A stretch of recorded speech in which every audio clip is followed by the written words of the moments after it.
Hey, what it do? It's Husk out here, man. Tune in, get your popcorn ready, get your beverage of choice ready.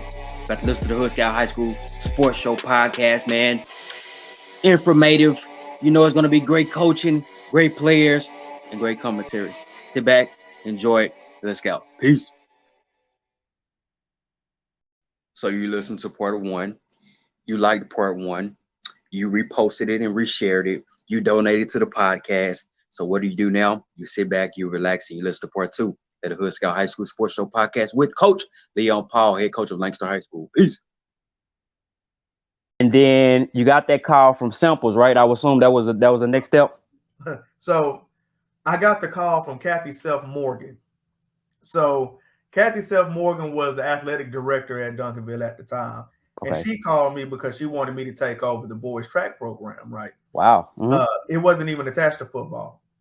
So I had to tell Coach Self-Morgan, the only way that I could come to Duncanville is if I can work under Coach Samples. And she goes, well, you got to go interview with Coach Samples. I can't speak for his program, but what I can do is I can put you in front of him. So I said, please put me in front of him. If it don't work out, then I'm good where I am at Crowley. So went in there with Coach Samples, man. Long story short, we had about a 2-hour interview. And he looked at me. He says, hey, man, you seem pretty sharp. What is your ambition in this profession? And he was on one side of the desk. I was on the other side. And I said, well, my main goal is to be on your side of the desk, asking somebody else the same question that you just asked me. And he kind of started laughing. He was just like, man, you going to do all right here. Mm-hmm. And I said, I hope so. So those 5 years I was at Duncanville, man, I was a sponge. I paid attention to everything that Coach Samples did. I would go in his office. You know, a lot of times he's in his office and, you know, he's handling business, but he has a lot of free time. So I would go in there all the time and I would ask him, you know, hey, what are you looking for when you hiring coaches? You know, and how do you deal with a parent that's irate? You know, what are your core values? And with delegation, like how are you able to trust people so much with your program that you're able to delegate? I mean, I'm asking him all those questions and he would tell me everything, right? So the whole time I'm just writing notes, you know, I'm listening in the meetings when we're having coaches meetings, and sometimes those coaches meetings get hectic, especially in a place like Duncanville. And I'm writing notes, you know, I just paid attention to a lot of stuff that he did. And I brought everything with me. Yeah, and we're gonna lead up to that. We're gonna lead up to your job now. I want to kind of pick at that a little bit. 2 questions. What was your mindset? How did you feel before you went into that Duncanville interview with Coach Sample? Did you feel like I'm gonna knock this out, or was it a little like, man, I don't know how this is gonna turn out? Whenever I've never really had an interview except for this one. Mm-hmm. When I was going and talking to him, I already knew I was going to get the job, not because I'm arrogant, but because God works in mysterious ways. Mm-hmm. You know what I mean? And I think at that time I was supposed to be there, so nothing was going to stop it. And I just went in there and I was just me.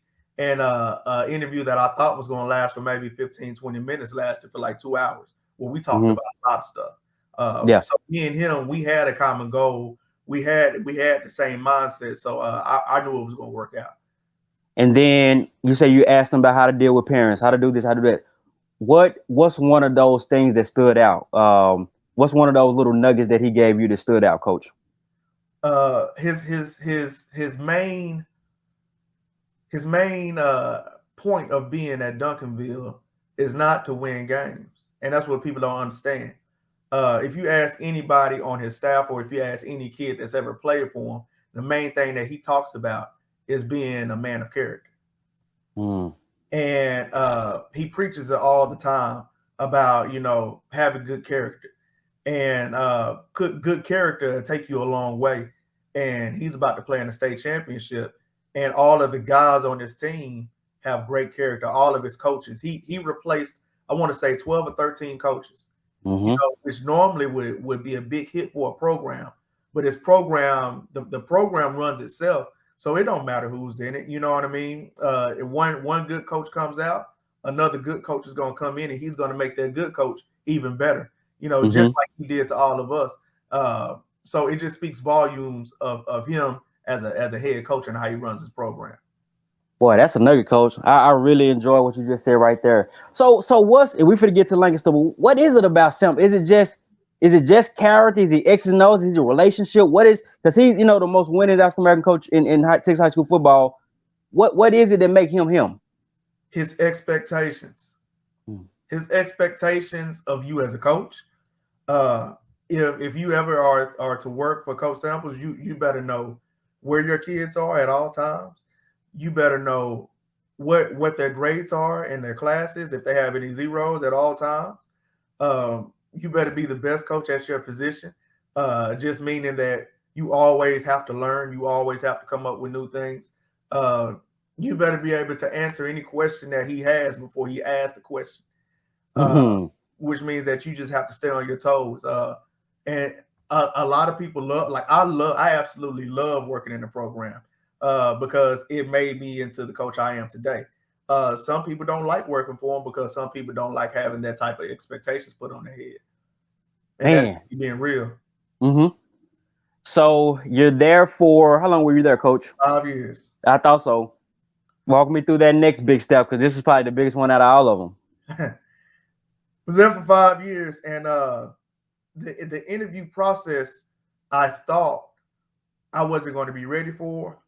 I knocked it out the park because a lot of the stuff that they asked me was the stuff that I had to do as an assistant at Duncanville, and also what I had to do as a head track coach at Duncanville. So I had the answers, and I didn't make up anything. I actually was able to tell them what I did as far as, and how do I handle grades and like this year in the whole program, all the way down to 8th grade, we only had 3 kids fail. So the stuff that they asked me, I was actually able to bring it to the table. I wasn't just talking so I can get this job. And the last 5 years prepared me for how to set up my summer workouts, because we did the exact same thing that we did at Duncanville with a little twist on it, with my little twist. That's how it's going to be. How we practice, the intensity of practice, teaching kids how to practice effectively, where we can go our number one defense versus our number one offense and don't get anybody injured at practice. And then the level of expectations that I have from my coaches. But with me being a young coach, that doesn't mean anything to these coaches here. They understand that my role is my role, and the expectations that I have for you, I'm never going to waver from. And so now it's funny that I see my assistant coaches are working just as hard as I did as an assistant coach. And hopefully one of these days I can help them get a head job. So I had your quarterback, Glenn Rice, on the podcast the other day, and he said you brought a business-like attitude to the program. I thought that was a great compliment. Talk to me about the vision for this program, Coach. What's your goals for this Lancaster program? I think it's a story program. It's a big time job, to be honest. Yeah. Talk to me about, because it's almost like a ministry with you. This is a big job. What's your expectations with this thing? My expectations within the next couple of years is, no matter what state you're in the United States of America, if anybody says anything about football, they have to mention Lancaster.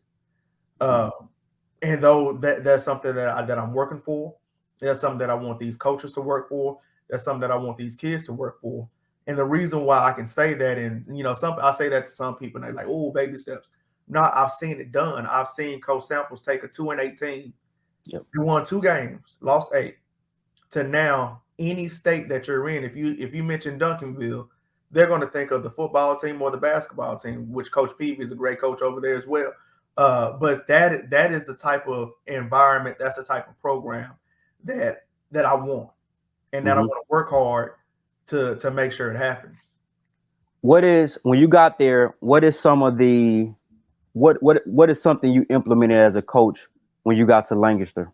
Man, check me out. So I keep God first. All the time. I don't want to say I preach to these kids, because I don't want to, have somebody, believe in something that they don't believe in. I don't preach religion, but I know where my blessings come from. I know, no, despite if any through a win or a loss, I'm gonna give God the glory. Uh, I'm in my Bible all the time. I make sure that I take things from the Bible and let our kids see that this was spoken about many years ago, but it's still relevant to until today. This is how we have to live. Have to live, and I keep God first, man. And my whole life I have, and my whole life I've never wanted for anything. I've always had what I've needed, and now He's giving me way more than what I expected. And I know if He can do it for me, He can do it for anybody. So I make sure that I let that be a lesson to these young men. Mm-hmm. From an X's and O's standpoint, did you have to change what Lancaster do, like to something kind of like to this is Coach Paul's system, or did you kind of use some stuff that they were doing? I changed everything. Okay. And this is first of all, Chris Gilbert did a great job here. Mm-hmm. He won, I want to say, 140 something games in 10 years, or something like that, or I think that's his all time record. I don't know what he did, but it was a winning program.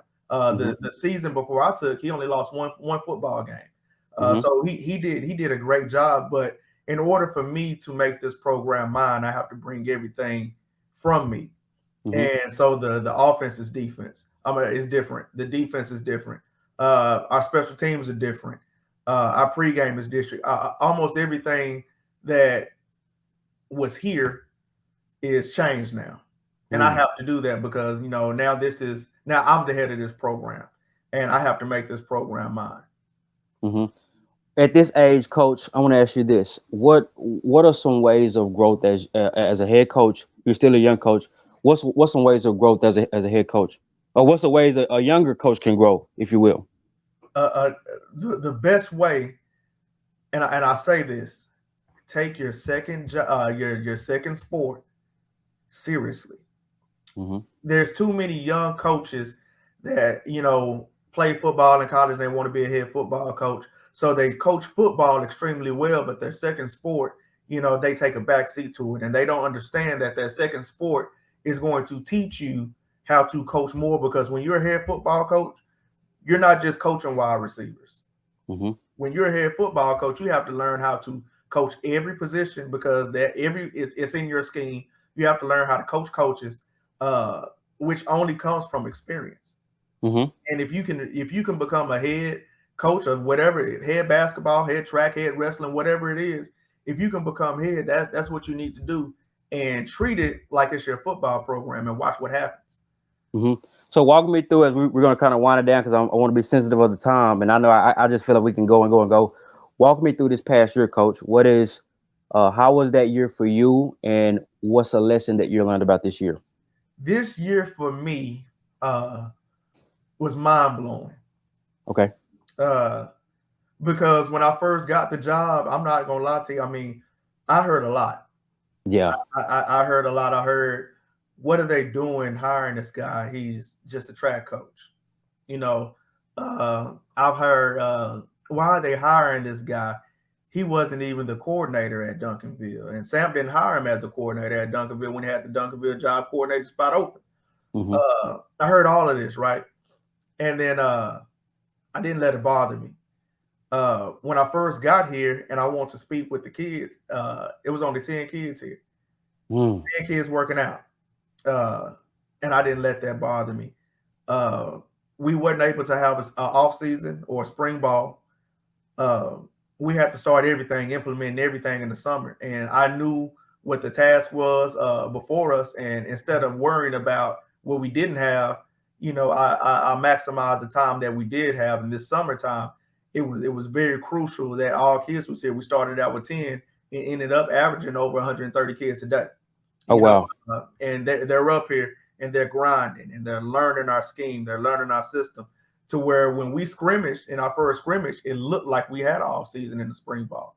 We was physically ready. We was mentally ready. And those guys play hard because they understood the expectations. Who were some of the leaders and captains of your team this year, Coach? Man, you got Glenn Rice, was a very good vocal leader as well. You had Jamarcus Piper, that even though when he got injured, he was still out there and he was coaching. And it kind of reminded me of me back when I was in college. And so, me and him talk about that a lot. We had Marquis Sykes. Marquis Sykes didn't play football last year, decided to give me a chance. He came and he was a defensive MVP of the district. He has Power 5 offers. You got Isaiah Broadway. You got DeLeon Huff. You got all of these individuals that didn't have to buy into me so quick.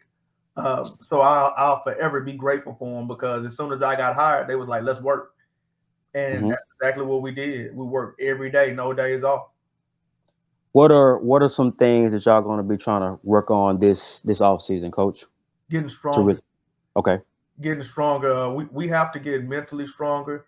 We have to get physically stronger, but we have to get more mentally stronger than anything, because we had some key guys leave, like Faison Wilson. That's 20 touchdowns that we have to replace. He's a big time player. Same with Glenn Rice and Isaiah Broadway. On defense, we have to replace Thomas Gore. We have to replace, Marquis Sykes, Jamarcus Piper, EJ Moten. You have to replace guys like that. But I'm telling these guys right now, like, this team coming up is going to be better than the last team. It's all about, do you believe it can happen? Wow. And the reason why I know it can happen is because in track, I used to tell we was number 1 relay in the country. And then 3 guys off that relay graduate, and then we just have to reload, and then we look up and we're number 1 relay again in the country. And it's just you have to believe in what you're trying to do. Talk about your coaching staff, Coach. Who are some of you guys on your coaching staff? So I brought about 4 guys from Duncanville with me. Okay. And the thing about it is, my defensive coordinator, this is his first time being defensive coordinator. My offensive coordinator, it's his first time being an offensive coordinator. And a lot of people, say when you get a job like this, you can hire anybody. And I could have, because this is a big time job. But, how I was raised is, when somebody gives you an opportunity, pay it forward. So I was able to get my opportunity, and I told Coach Muhammad, which is our defensive coordinator, if I ever get a job, I don't care if you don't have an experience. I see you work every day because I worked alongside. I want you to be my defensive coordinator. And as soon as I got the job, I asked him to come, and he was like, I'm there. And our defense was one of the top defenses in the state of Texas. The same thing with my offensive coordinator. My offensive coordinator, he worked with me at Duncanville. And, he was a guy that if you gave him a broom and a mop, he ain't gonna complain. He's just gonna work. So when I was able to bring him, he knew the offensive scheme that we want to run. He came in and he was working like, he's been an offensive coordinator for 5 years. And in 1 year, we was able to go to the second round. So, I'm pleased with them. They work hard. And the thing about it is the kids love them. What, we're pretty good to wrap it up, man. We've been almost talking about 40 minutes and it's really been flowing. I want you to define these 2 things, Coach. I want you to define leadership, and I want you to define team in your opinion. Okay. Leadership is one of those things that's hard to define. I don't really like to define leadership. I like to show it. Okay. I like to lead by example. I like to tell my team my testimonies. I tell them everything. I don't hold anything back. Like, I had a severe stuttering problem when I was young. I couldn't talk, and I didn't let that stop me. And now I'm able to talk to hundreds a day, just taking advantage of my opportunities. I took advantage of all of my opportunities, and I got to my dream, which is what they need to do. I always keep God first. I'm always on time. I'm always the first person to practice, the last one to leave. And to me, that's true leadership. And when they can see how you lead, I always tell them, just follow in my footsteps, because I'm following in somebody else's footsteps. God ordered my footsteps and I'm following. So just trust me, because I'm trusting him. And, those kids bought in, and they followed the footsteps, the blueprint, and we was very successful. And then, like I say, team. What would you say a team is? What defines team? Team is everybody coming together for one goal with no egos. That's huge. Having a team full of athletes, and these athletes can go. We got the same type of athletes of anybody in the DFW. They may have more, but we got the same type of athletes. swallowing your pride to put the team ahead is actually being a team player. Just because you're on the football team doesn't mean you're a team player. When you say, "Hey, coach, I'll do whatever it is to help us win," like Faison Wilson, for instance, our quarterback went down. I had him play quarterback. He's never took a snap, but he knew that I needed him in that moment to win, and he said, "Okay," and he actually threw a touchdown pass versus Skyline to help us win the football game. Or Isaiah Broadway, when our quarterback go in, I said, "Hey, I need you to play Wildcat quarterback." All right, coach. Or I have a guy as in Thomas Gord, which is a dominant defensive tackle. "Hey, I need you to play offensive tackle." All right, coach, whatever you need me to do. And when you have a team like that, then you're going to have a good overall team. And that's what helps you build your program. Not having any me guys, having some we guys. Yeah. Well, coach, hey, man, that was a great coach. About 40 minutes, real quick. We're going to end right now. Do you got any shout outs? Anybody you want to give credit to, coach, before we end this thing? Of course. First and foremost, I want to give all glory to God, man. He's never revealed himself to me like he has in these past 9 months. I mean, I know he's really working in my life just from everything that's happening. I want to give a very special shout out to Beverly Humphrey. What she did was courageous. She had 182 applicants. She had some applicants that was at the collegiate level, and she saw something in me and gave me a chance. So I want to make sure I do everything in my power to make sure that she's right about this decision. Of course, big shout out to Coach Sam, man. I appreciate everything, man. Go ahead and get that ring this year. And then, man, yeah, man, that's probably it. But I have to give those guys credit. Man, that's wow. That's really good, coach. And it was something else that I was going to say. It kind of escaped my mind right now. Oh, I know I was going to say, I meant to tell you this, man, coach, before the season, but I think this is not a coaching job. I think this is a ministry you have, coach. Yeah. And that's just one thing I want to say. I think this is a ministry. Keep leading and keep following God and keep inspiring young men. And I'm appreciative of you coming on the podcast. Man, I appreciate you having me, man. Yeah. All right. So take care, man. Get to class, and we'll catch up soon, coach. Already, man. I'll holler at you. Okay. Peace.